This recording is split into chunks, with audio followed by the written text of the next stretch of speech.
What's up, y'all? Today we got an interesting question about Gojo's domain expansion, the Infinite Void. And this comes to us from Taz on Instagram, and he's essentially asking if somebody had a brain capable of processing everything and nothing at once, would this still affect them? Also, how would it affect somebody like Toji or Maki with no cursed energy? And finally, he was wondering if Simple Domain would work against this. So let's tackle these things. First, let's get Simple Domain out of the way. As you know, Simple Domain is a defense against domain expansions, and so theoretically, conceptually, this would work against Gojo.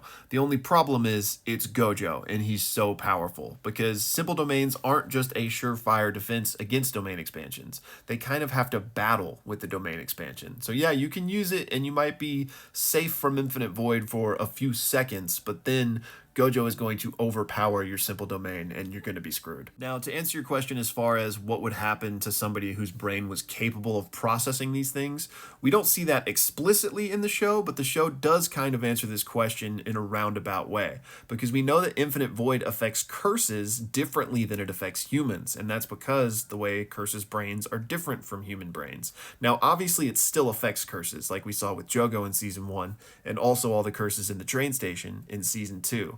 But if you'll recall, after he affects Jogo, he's off with the head. Jogo then shortly thereafter is capable of processing and communicating still.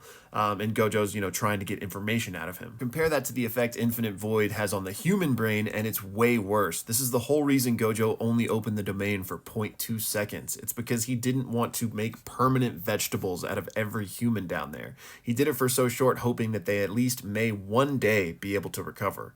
But again, just like with Jogo, we see in this scene that the disaster curses wake up a few minutes after the domain, while all of the humans are still in a comatose state. All of that to say is that brain physiology and brain chemistry absolutely play a role in deciding how Infinite Void affects you. So if somebody was capable of processing everything and nothing at once, they would theoretically be immune to this. Now, when we bring Toji into the picture is where things get really interesting, because man is just built different. Because of his heavenly restriction, because he has zero cursed energy, the sure hit effect of the domain expansion wouldn't be able to target him. He would essentially be invisible as far as Infinite Void is concerned, so the information wouldn't even be affecting him because it's not even getting to him.